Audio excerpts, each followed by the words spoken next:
Assalamualaikum warahmatullahi wabarakatuh.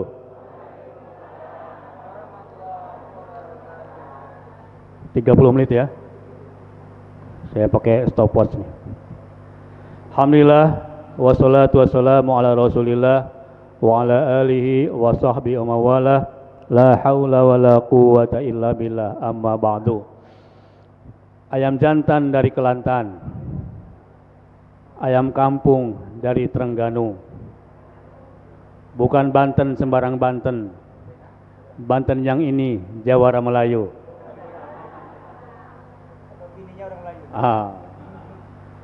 Jangan menulis di atas kaca, menulislah di atas meja. Jangan menangis karena cinta, menangislah karena dosa. Salawat dan salam kita sampaikan kepada Nabi. Allahumma sholli ala Sayyidina Muhammad wa ala ali Sayyidina Muhammad. Membangun kemandirian umat. Ya, 3 aja materinya. Pertama, mandiri dalam akidah, mandiri dalam ibadah, mandiri dalam muamalah. Yang pertama, mandiri dalam akidah. Jangan ada satu orang pun jemaah Masjid Al-Hidayah murtad. Apapun yang terjadi, jangan ada satu orang pun jemaah Masjid Al-Hidayah, dari imam, pengurus, saf pertama, saf kedua sampai saf ujung, jangan ada satu orang pun yang murtad. Siap? Siap? Takbir. Selesai materi pertama.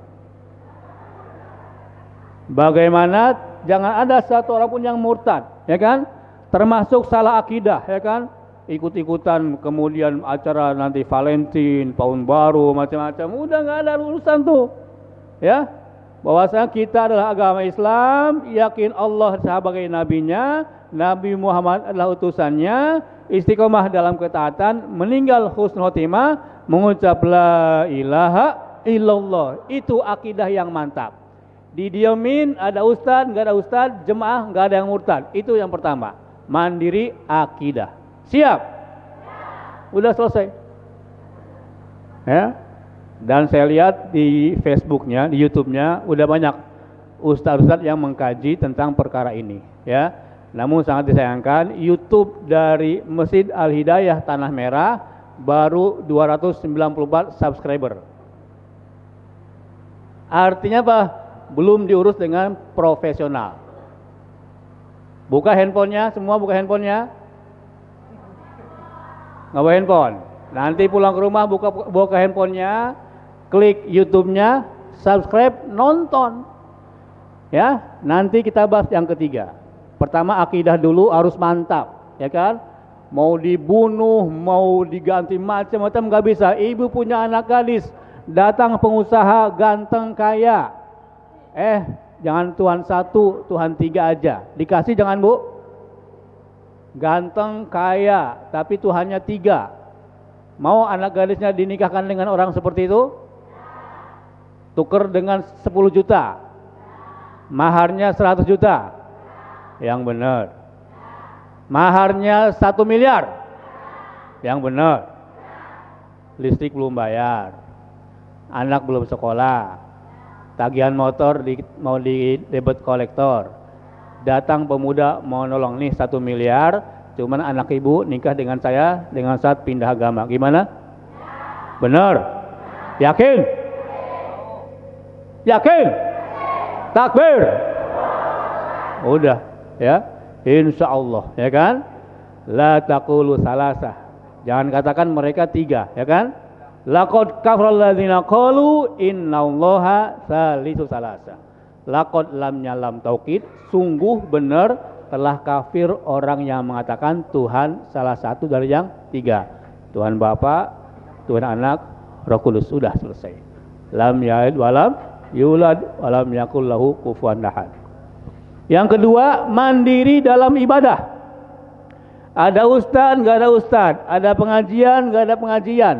Tidak ada satu jemaah pun Masjid Al-Hidayah yang tidak melaksanakan sholat 5 waktu. Laki-lakinya di masjid, perempuan bisa di rumah dan tidak dihalangi sholat di masjid, tetapi on time di awal waktu. Bisa? Yang benar. Berapa jumlah sholat subuh berjamaah? Satu saf, dua saf, berapa saf? Mana pengurusnya? Berapa jumlah sholat subuh berjamaah kemarin, tadi pagi, berapa saf? 3 saf. Berapa jumlah warga sekitar masjid? Kemana yang nggak datang? Salah siapa? Ya. Enak aja lah Ustaz. Pokoknya yang kedua, mandiri ibadah, nomor wahidnya tidak ada satu orang pun warga sekitar masjid yang tidak sholat 5 waktu berjamaah di masjid untuk laki-laki. Dalilnya banyak, ya. Udah ada ustadz yang kajinya. Sholat subuh, masya Allah, disaksikan oleh malaikat. Maka laki-laki yang tidak sholat subuh berjamaah bukan lelaki yang soleh, melainkan lelaki solehah. Ibu-ibu, besok malam siapkan airnya, siapkan pecinya, siapkan gamisnya. Sebelum subuh berkumandang, bangunkan suaminya, bangunkan anak bujangnya, bangunkan anak-anak lakinya, pergi ke masjid. Siap bu? Kadang-kadang laki-laki gemeter kalau diajak perempuan. Mas, ke masjid mas. Satu. Mas, ke masjid mas. 2. Ambil air putih. Bismillahirrahmanirrahim. Siap bu? Kalau dengan 1 tetes enggak bangun juga, dengan 1 ember, ya Allah, ya. Tanggung jawab ibu-ibu ya. Bapak-bapak ini besok kalau nggak sholat subuh berjamaah disiram dengan ember, dengan air 1. Saya nggak tahu jawab itu. Pokoknya laki-laki sholat subuh berjamaah. Kalau itu belum tercapai, nggak bisa saya maju ke yang 3. Mandiri dalam muamalah. Ya. Jadi nomor 2, sudah belum nih berapa persen laki-laki sekitar Masjid Al-Hidayah yang sholat subuhnya di masjid? A 5%, B 20%, C 100%. B 20%. Kemana 80%-nya? Tidur. Besok dibangunkan. Siapa lagi yang mau membangunkan? Pak RT, ada Pak RT? Ada berapa RT di masjid ini? 5 RT. Pak RT tanggung jawab memimpin. Perkara agama pun tanggung jawab Pak RT. Apa dalilnya? Wa'mur ahlaka bis-shalah wastawil 'alaiha la nas'aluka rizqa nahnu narzuquk wal 'aqibatu littaqwa. Suruhlah keluargamu supaya sholat. Yang jadi suami suruh istrinya supaya sholat. Yang jadi RT tanggung jawab 1 RT. Hoi warga RT saya, jaga sholat 5 waktu. Pernah begitu? Nah loh, tanggung jawab itu. Enak aja jadi RT. Tanggung jawab. Yang jadi RW tanggung jawab 1 RW. Ada Pak RW? Mana orangnya? Enak aja jadi RW. Ditanya sama Allah. Wa'mur ahlaka bis-shalah. Wa'mur, perintah nih, ayat perintah. Wa'mur, perintahlah, suruhlah, ajaknya ahlaka, ahli keluargamu, pasukanmu, anggotamu, suami istri, anggota siapa? Anak yang di rumah, tanggung jawab dari suami. RT siapa anggotanya? 1 RT. 1 RT berapa rumah? 60 rumah, 70 rumah, 1 orang rumah nomor 20 tinggal sholat ke masjid. RT yang di situ bertanggung jawab dunia akhirat. Nah lo, emang enak dari PRT. Berapa jumlah 1 RT tidak sholat, dia bertanggung jawab dunia akhirat. RW tanggung jawab 1 RW. Ayatnya sama. Wa'mur ahlaka bis-shalah. Hei 1 RW, jaga sholat, jaga sholat, jaga sholat. Yang jadi kepala desa, ada kepala desa? Yang mana orangnya? Ya, ini sekali datang langsung gebrak-gebrak nih Pak Ustadz, ya kan? Yang kepala desa tanggung jawab satu kepala desa. Ada berapa RW? Satu kepala desa tanggung jawab 11 RW. Allahu Akbar. Berapa yang sholat? Alhamdulillah. Berapa yang tidak sholat? Ditanya sama Allah. Ditanya sama Allah. Wa'mur ahlaka bis-sholah. Perintahkan satu kepala desa. Oi kepala desa semua, saya perintahkan kamu sholat 5 waktu berjamaah. Sudah pernah belum? Astagfirullah. Yang jadi bupati tanggung jawab satu kabupaten. Yang jadi wali kota tanggung jawab satu wali kota. Yang jadi gubernur tanggung jawab satu provinsi. Ayatnya sama, wa'mur ahlaka bis-sholah wastabil 'alaiha. Suruhlah satu provinsi. Oi provinsi Riau, jaga sholat 5 waktu, jaga sholat 5 waktu, jaga sholat 5 waktu. Bahkan yang jadi presiden tanggung jawab satu negara. Dari Sabang sampai Merauke, hei gubernur, hei camat, hei bupati, aku perintahkan kalian semua jaga sholat 5 waktu. Siapa presidennya?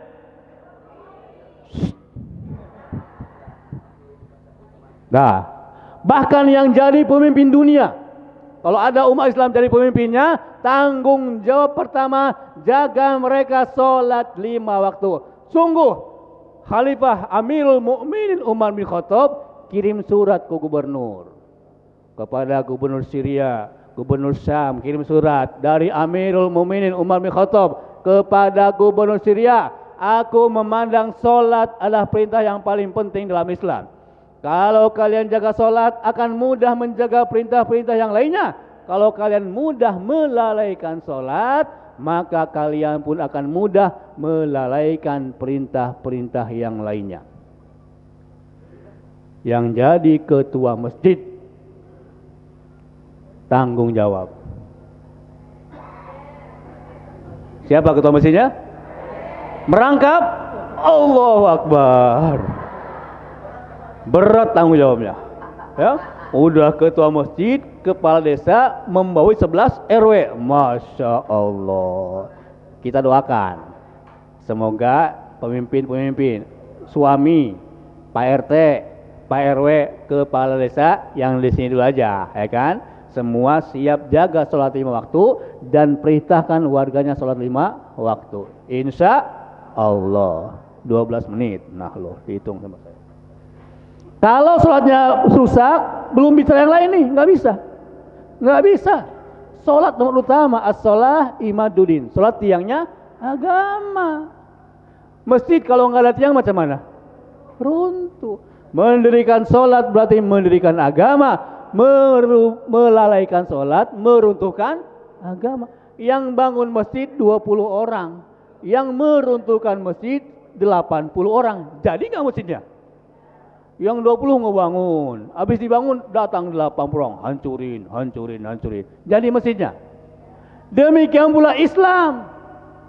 Jangan berharap Islam akan bangkit kalau umatnya tidak mau sholat. Sepakat? Tulis ya. Tulis, update status WA, tulis di Facebook. Penting semua menjaga sholat 5 waktu. Maka kadang-kadang Umar sholat salam ke belakang. Asyhadul fulan, mana si fulan. Hanzalah nggak sholat subuh. Nah imam setelah sholat doa salaman tanya keadaan jemaah. Siapa yang sakit, siapa yang sedih, siapa yang belum bayar hutang, harus tahu imam masjid. Langsung silaturahim. Umar datang ke rumah sahabatnya. Ya ibunda, kemana sahabat kita nih nggak sholat subuh berjamaah? Kata ibunda tadi, wahai Umar, ketahuilah, anakku semalam sholat tahajud, semalam suntuk. Menjelang subuh ngantuk tertidur. Azan berkumandang masih lelap, sehingga terlambat sholat subuhnya. Apa kata Umar bin Khattab? Aku lebih suka sholat subuh berjamaah daripada sholat tahajud semalam suntuk. Coba tanya besok nih yang gak sholat subuh. Bu, kenapa anaknya gak sholat subuh? Apakah dia sholat tahajud malam suntuk? Bu, kenapa anak ibu enggak sholat subuh? Ya ketua masjid, ya kepala desa, anakku nonton bola semalam suntuk. Anakku semalam begadang. Ya Allah. Ya. Nah ini perlu silaturahim. Datang kepada rumah-rumah mereka.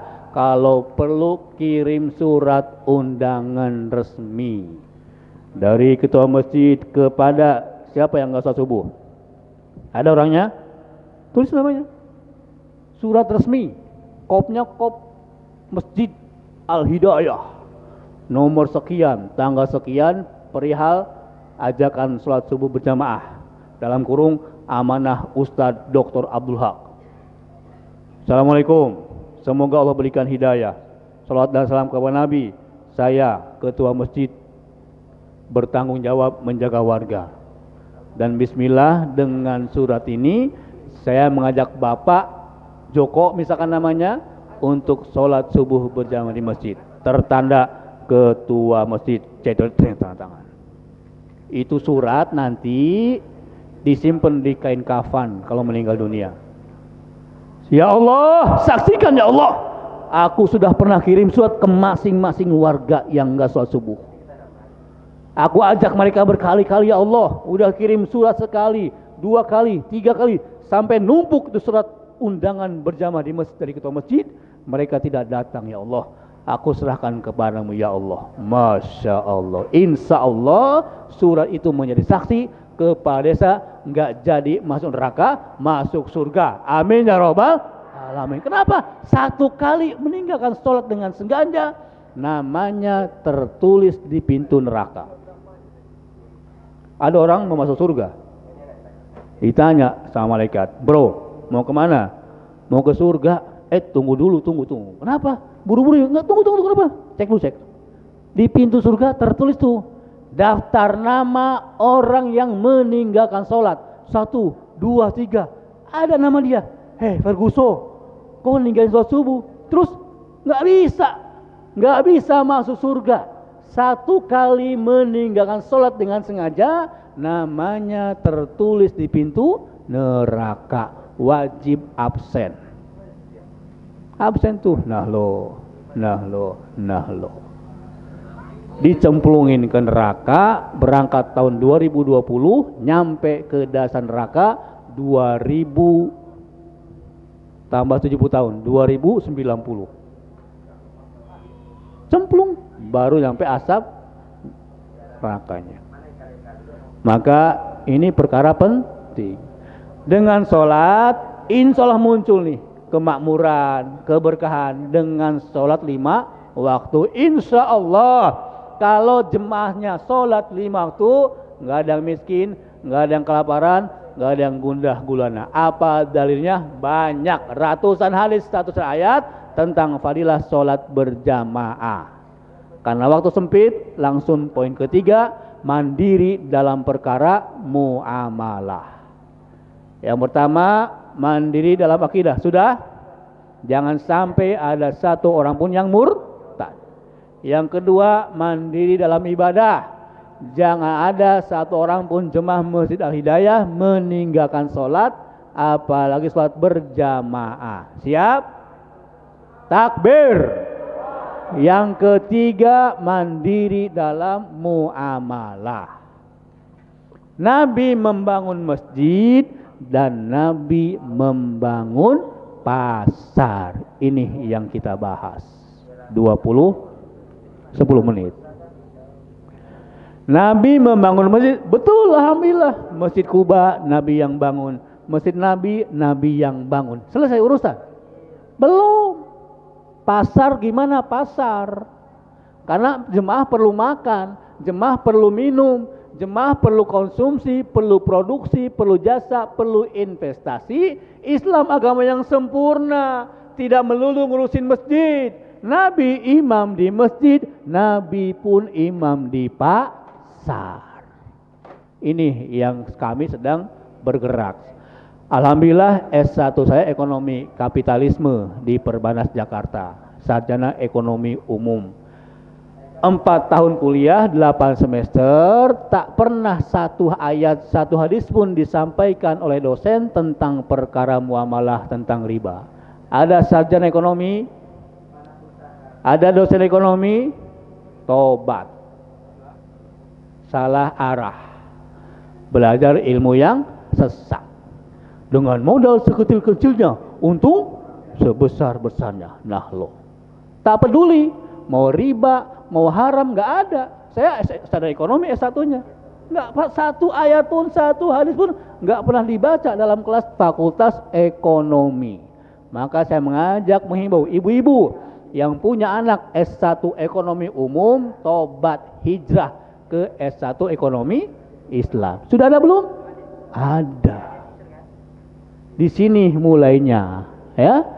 Umat Islam tidak kenal dengan riba. Maghrib, Nabi datang ke pasar, kemudian tengok sebuah barang dagangan, dipegang sama Nabi. Kenapa ini basah? Kenapa ini kering? Jangan kau campurkan dagangan yang basah dengan dagangan yang kering, karena beratnya berbeza, tak sama. Kalau kering sekilo mungkin sedikit banyak, kalau barang basah sekilo sedikit. Maka keluarlah hadis, man ghassana falaisa minna. Siapa yang curang, siapa yang nipu, bukan golongan kami. Nabi ke pasar, lihat timbangan. Beli barang sekilo kurang 9 ons. Beli gula sekilo, di rumah cuma 7 ons. Yang jual muslim, yang beli muslim. Bagaimana ini? Tidak boleh curang dalam timbangan. Wailul lil mutaffifin alladzina idza talu 'alan nasi yastawfun wa idza kaluhum aw wazanuhum yukhsirun. Celaka orang yang suka ngurangin timbangan. Nimbang buat sendiri, tambahin dong, tambahin dong, tambahin dong. Ibu-ibu awas ibu. Nimbang buat orang lain, dikurangin, dikurangin, dikurangin. Cek pasar Senin, pasar Selasa, pasar Rebo, pasar Kemis, pasar Jumat, pasar Minggu, yang jualan orang Islam, yang beli orang Islam, timbangannya banyak yang curang. Bagaimana pasar sekitar kita? Survei orang masjid, ya. Jangan curang, jangan ngurangi timbangan, dan ada maghrib, maisir, gharar, riba, riswah, akad yang batil. Alhamdulillah saya belajar hijrah. S1 saya ekonomi umum, saya ke Pakistan. Bilang apa Quran plus daurah tafsir, error otak saya. Sebelah kiri sarjana akuntansi, sebelah kanan ilmu tafsir. Pulang ke Indonesia, mana nih bingung. Alhamdulillah dapat hidayah, ngambil ekonomi Islam S2 angkatan pertama, baru terbuka. Ternyata ayat paling panjang dalam Al-Quran bukan tentang akidah. Ayat paling panjang dalam Al-Quran bukan tentang ibadah. Ayat paling panjang dalam Al-Quran tentang muamalah. Ya ayyuhalladzina amanu idza tadayantum bidainin illa ajalin musamman faktubuh. Hai orang-orang beriman, kalau kamu buat transaksi tidak secara tunai, tulislah. Hutang piutang ditulis. Berapa banyak jemaah masjid, berapa banyak anggota masjid, anggota keluarga pecah bentrok gara-gara hutang piutang. Maisir, judi. Orang Islam judi bola. Orang Islam judi ayam, apa tuh? Ada sabung ayam. Maisir, gharar, jual kucing dalam karung. Keluarkan dulu kucingnya, kucing belang, kucing hitam atau kucing garong. Harus jelas barang jualannya. Tak boleh jual kucing dalam karung, jual ikan dalam kolam, jual buah di atas pohon. Ini ada Ustadz Hidayat yang fikih muamalah, alhamdulillah. Maisir, gharar, riba. Riba ya Allah. Di tahun ketiga Hijriah Nabi membangun masjid dan membangun pasar. Dicek ada riba di situ, waspada, tak boleh transaksi riba. Sholatnya mantap, ibadahnya mantap, zikirnya hebat, puasanya jalan, umroh dia jalan, ternyata motornya riba, mobilnya riba, rumahnya transaksi riba. Alladzina yakuluna riba la yakumun illa kama yakumul ladzi yatahabbatu syaitan minal mas. Dzalika bi annam qalu innamal bai'u mislur riba. Ini panjang ayatnya, 1 semester. Ya, cuman minimal tinggalkan riba. Mohon maaf, kalau sudah bahas riba, matanya kunang-kunang, gelisah, riba. Saya pernah tanya Pak Ustadz, ada nggak masjid sini yang bebas riba? Diam semua. Yo ngacung, siapa yang tidak pernah kena riba? Diam semua. Bahkan sop pertama pun tetap kena riba. Mobilnya riba, motornya riba, handphonenya riba. Beli panci, jangan kredit Bu, masa beli panci kredit? Cash kalau beli panci ya. Umat seakan-akan tak mampu beli cash.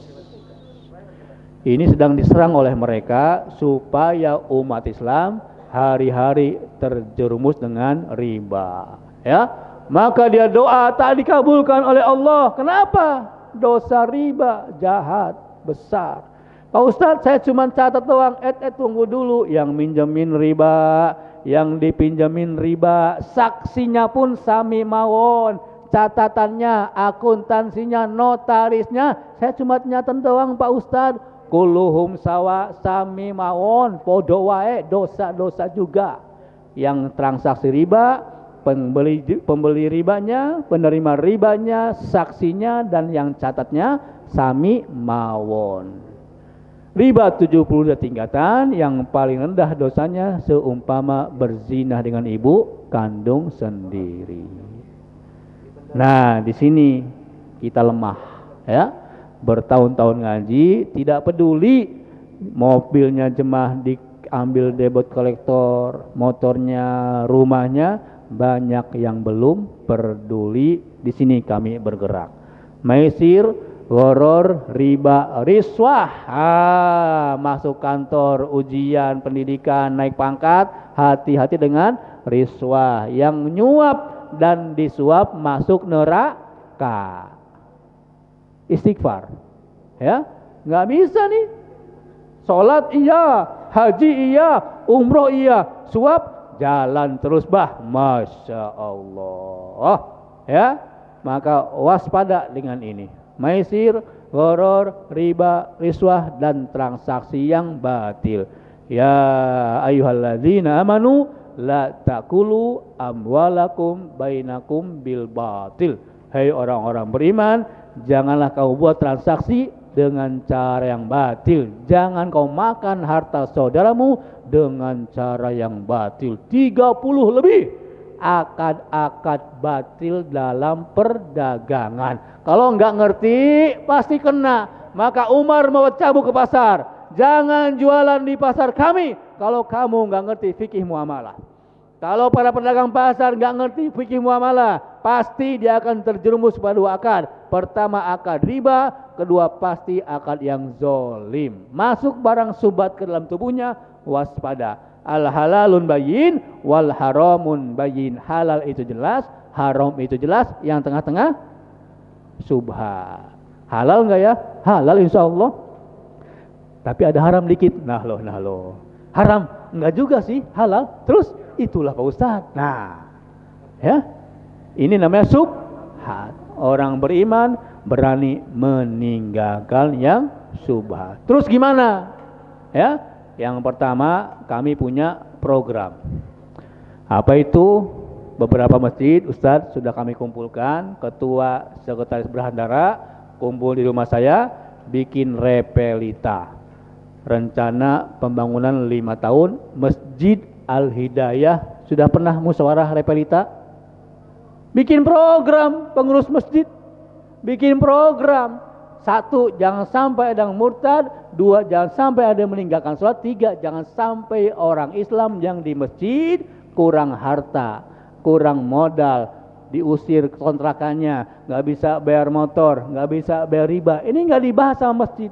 Kalau masalah ekonomi tidak diselesaikan di masjid, mau kemana dia? Ya. Maka kami musyawarah dengan pengurus masjid bikin program. Bagaimana caranya muncul ekonomi umat berbasis masjid. Yang kedua, apa action plan-nya? Bikin BUMM. Apa itu BUMM? Badan usaha milik masjid. Boleh nggak? Boleh. Utsman bin Affan punya lahan sumur di Raumah. Sumur tadi dikembangkan menjadi 550 pohon kurma. Pohon kurma tadi diurus dengan betul sehingga produktif.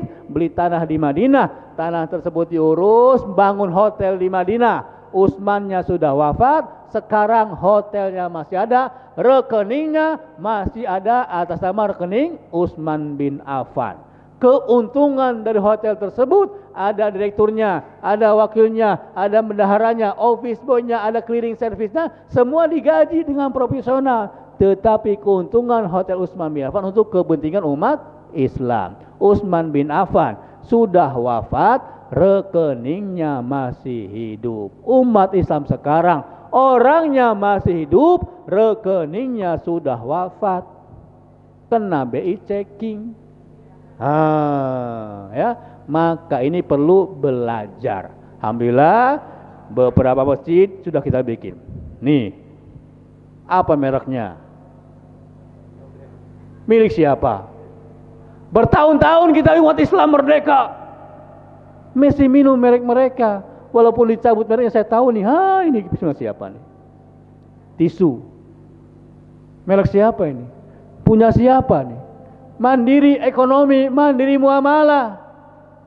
Jeruknya Israel, apelnya New Zealand, pisangnya Australia. Mana yang buatan umat Islam?